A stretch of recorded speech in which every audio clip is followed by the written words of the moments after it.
Κλείς το πρώτα και μετά προσπάθεις. Λοιπόν, είμαστε ως Σιλβαδιά, μην ξέρω έρχομαι το Γιάννη. Κάτσε περίμενε πριν με κάνεις διάσημο να μην με κάνεις καυτό. Έτοιμο, έτοιμο. Πάρτε μάτι. Πάρτε μάτι. Μάτι είπαμε ρε. Πάρτε μάτι. Σίγουρα. Λοιπόν Γιάννη, όρθιο εκεί. Ωραίο. Λοιπόν, του χρόνου εγκρίνεται αυτό, Ναι. Να βάλουμε όλα εδώ, Ωραία, μάγκα. Ωραίο. Αυτό είναι μικρό. Το είναι 17 αρνί, Σιγά. Σγούρι είναι. Λοιπόν, εδώ έχουμε την προβατίνα σε κοντοσούβλι. Εδώ μέσα είναι τα κοκορέτσια. Τα οποία δεν φαίνονται.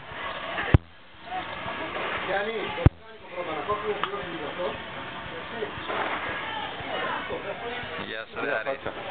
Τι έπαθες ρε καγιές.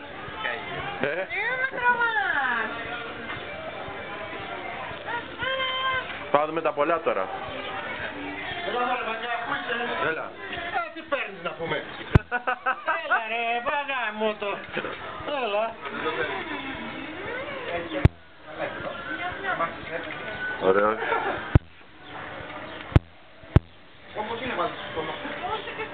Θα το πάω πέρα. Όχι, θα το κόψουμε. Θα το κόψει.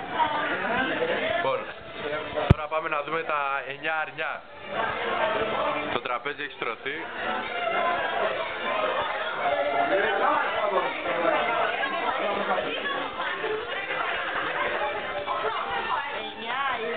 Δύο, 3, 4, 5, 6, 7, 8, 9.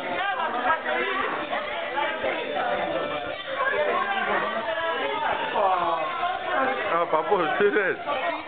Α, το κλειδί. Κάτσε καλή μωρέ, να βγάλεις και τα παιδάκια που κάνουν εκεί κούνια.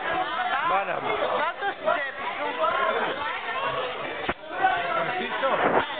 Τσέπη, τσέπη. Κρατάμε ωραία.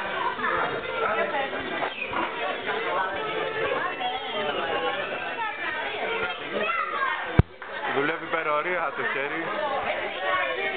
Παραδοσιακά. Μακρύ θα το κάψεις! Θα το κάψεις!